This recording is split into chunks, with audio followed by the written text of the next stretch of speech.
नमस्कार, मी पूर्वा सकपाळ माझ्या यूट्यूब चॅनलमध्ये आपणा सर्वांचे मनापासून स्वागत करत आहे. आजचा विषय आहे मुलांकडून अभ्यास कसा करून घ्यावा. AIच्या युगात स्पर्धा क्षणोक्षणी वाढली आहे.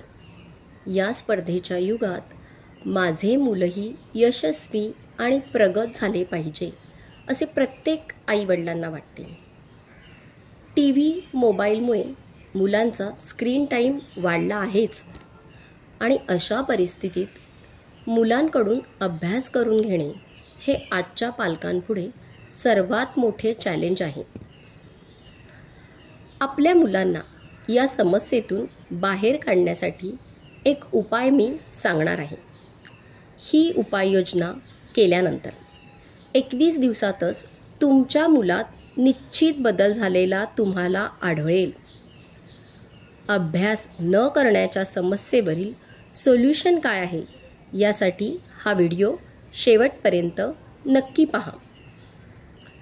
आता आपण अभ्यास करण्याच्या पद्धतीविषयी जाणून घेऊया.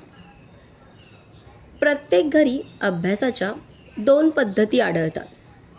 एक पद्धत वडिलांची असते तर दुसरी पद्धत आईची असते.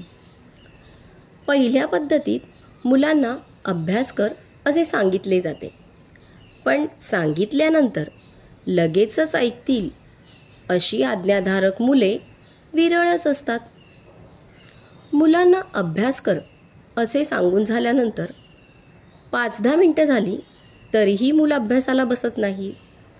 पुन्हा पुन्हा सांगावे लागते आणि मग मुलांना दम दिला जातो. तू अभ्यासाला बसतोस की नाही तर शिक्षा करू तुला. अशावेळी मुले रडू लागतात. कधीकधी मारही विद्यार्थ्यांना दिला जातो. रडत रडत केलेल्या अभ्यासाचा मुलांच्या मेंदूवर चांगला परिणाम होत नाही, तर अशी मुले चिडचिडे बनतात. इतर मुलांमध्ये खेळायला गेल्यावर सोबतच्या मित्रांना ते मारतात किंवा त्यांनाही तसाच दम देतात असे आढळते. मुलांच्या मनात आईवडिलांविषयी किंवा अभ्यास देणाऱ्या शिक्षकांविषयी घृणा निर्माण होते आणि अशी मुलं मग निर्लज्ज बनतात, कोडगी होतात आणि ही मुलं बंड करतात. त्यांच्यामध्ये अभ्यासाविषयीची नावड निर्माण होते. याचा अर्थ असा नाही की अभ्यास करताना फक्त प्रेमानेच कौतुकानेच सांगितले पाहिजे. योग्य वेळी योग्य शिक्षा आणि एखादा फटका दिला तरी चालेल. मुलांच्या मनात पालकांविषयी आदरयुक्त भीती असली पाहिजे. शिक्षेची भीती मनात असली तर मूल चांगलेच घडते, पण अतिरेक कधीही वाईटच असतो.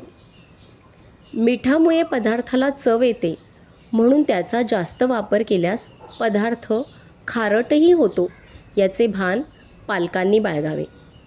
म्हणून शिक्षा देऊन अभ्यास करून घेणे ही पद्धत योग्य. आता आपण दुसरी पद्धत पाहूया. शक्यतो घरातील आई ही पद्धत वापरते. तू अभ्यास केलास तर तुला तुझ्या आवडीचा पदार्थ बनवून देईन, सँडविच देईन, बर्गर देईन किंवा पिझ्झा ऑर्डर करेन. कधीकधी त्याला 10 रुपये किंवा 20 रुपये देईन अशा प्रकारचे प्रलोभन दिले जाते. मग मुले अभ्यासही करतात, पण त्यांच्या डिमांड्स मात्र वाढत राहतात. मुले यशस्वी झाल्यावर त्यांचे बक्षीस देऊन कौतुक केलेच पाहिजे, परंतु गणिताचा अभ्यास केल्यावर तुला हे देईन, तुला ते देईन अशा ऑफर्स मुलांना देऊ नयेत. प्रलोभनाच्या सवयीमुळे वर्गातील एक हुशार मुलगा शाळेत पहिला यायचा. एक दिवस त्याची आई आजारी होती. बाबांनी फोन करून मुलाला सांगितले की आईला घेऊन दवाखान्यात जा. तिथे या मुलाने व्हिडिओ गेम घेऊन दिलात तर आईला डॉक्टरकडे घेऊन जाईन अशी मागणी बाबांकडे केली. म्हणजेच आमिष दाखवणे कसे महागात पडले ते या घटनेवरून कळलेच असेल. एकंदरीत दोन्ही पद्धती 100% बरोबर किंवा 100% चूक असे न म्हणता त्या नेहमीच फॉलो करणे हे मात्र घातक ठरू शकते. यावर उपाय अगदी सोपा आणि सहज आहे. सर्वात प्रथम आपण आपली प्रायोरिटी काय आहे हे आपण ओळखले पाहिजे. आपले मूल आहे का आपल्या इतर गोष्टी महत्त्वाच्या आहेत ते आपण ठरवायचे. कामाच्या गोष्टी, नोकरी व्यतिरिक्त सोशल मीडिया, गॉसिपिंग यासारख्या गोष्टींमध्ये आपण अडकलो आहे का हे सर्वप्रथम ओळखून घ्या. सर्व पालकांनी इथे 2F लक्षात ठेवायचे आहेत. पहिलं म्हणजे फिक्स द रुटीन आणि दुसरा F म्हणजे फॉलोज द टाइम टेबल. तुम्ही तुमची दिनचर्या ठरवा. घरातील कामे, ऑफिसची कामे या सगळ्यातून दररोज 1 ते 2 तास इतका वेळ बाजूला मुलांसाठी ठेवा.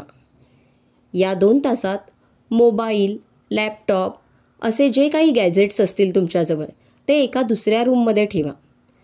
मुलांना घेऊन एका रूममध्ये बसायचे. कोणत्याही सूचना मुलांना त्यावेळी द्यायच्या नाहीत. अभ्यास कर असे तर अजिबात सांगायचे नाही. यावेळी आईवडिलांनी स्वतः त्यांच्या आवडीची पुस्तके, मुलांच्या करिअरविषयीची, विज्ञानाची किंवा प्रेरणादायी पुस्तके वाचावीत. त्यातील नोट्स काढून घ्याव्यात. आपल्याला जे काही आवडेल ते आपण त्या वहीत लिहून ठेवावे. हे सर्व मुलांसमोर 1 ते 2 तास करायचे. त्याचवेळी मुलांसमोर त्यांच्या वयानुरूप कोणतेही पुस्तके, गोष्टींची, चित्रकलेची, गणिताची, विज्ञानाची, शास्त्रज्ञांची अशी पुस्तके ठेवावीत. असे नियमितपणे 21 दिवस करावे. केवळ 8 ते 10 दिवसातच तुम्हाला तुमच्या मुलांमध्ये बदल जाणवेल.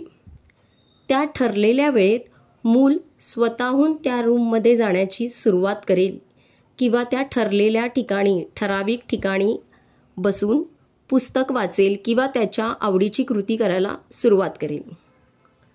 तुमच्या वाचनामुळेच तुमचे ज्ञान वाढेलच, तुमचे विचार बदलतील, असे इतर अनेक फायदे होतील.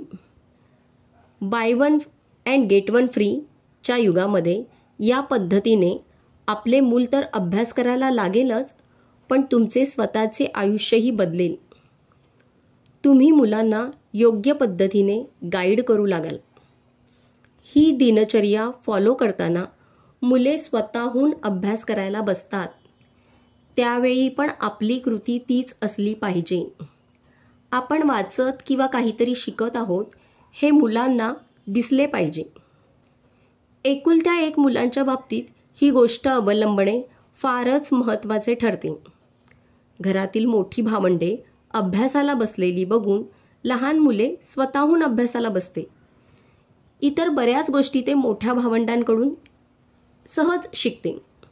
त्यासाठी पालकांना कोणतेही वेगळे कष्ट घ्यावे लागत नाहीत. मग पालक असेही म्हणतात की माझा लहान मुलगा किंवा मुलगी स्वतःहून लिहायला, वाचायला शिकली. मोठ्या मुलाचा अभ्यास घेताना मला खूपच त्रास झाला.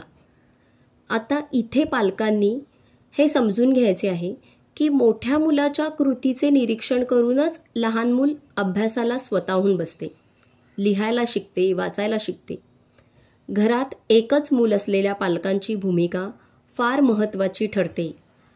आई बाबा मला अभ्यास कर, पाठांतर कर असे सांगतात, पण स्वतः काही करत नाहीत. ते मात्र मोबाईलमध्ये किंवा TV व्यस्त आहेत आणि मला ओरडतात अभ्यास कर म्हणून.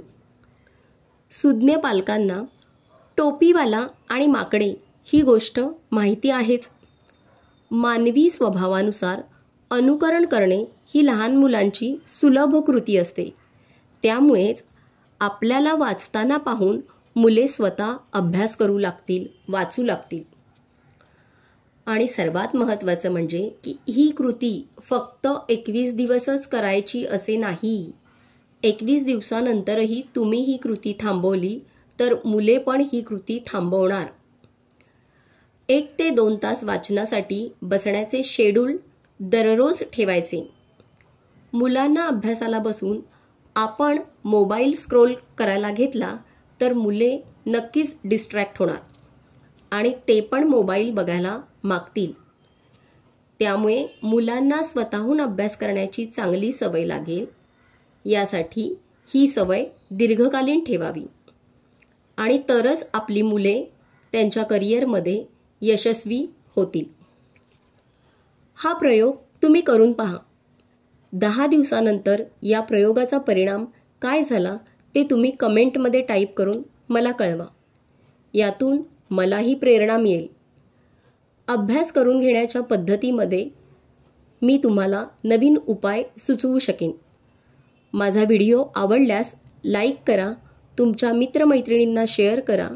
सबस्क्राईब केल्यास माझ्या नवीन व्हिडिओचे अपडेट्स तुम्हाला लगेच मिळतील.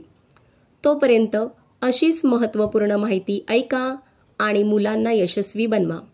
धन्यवाद.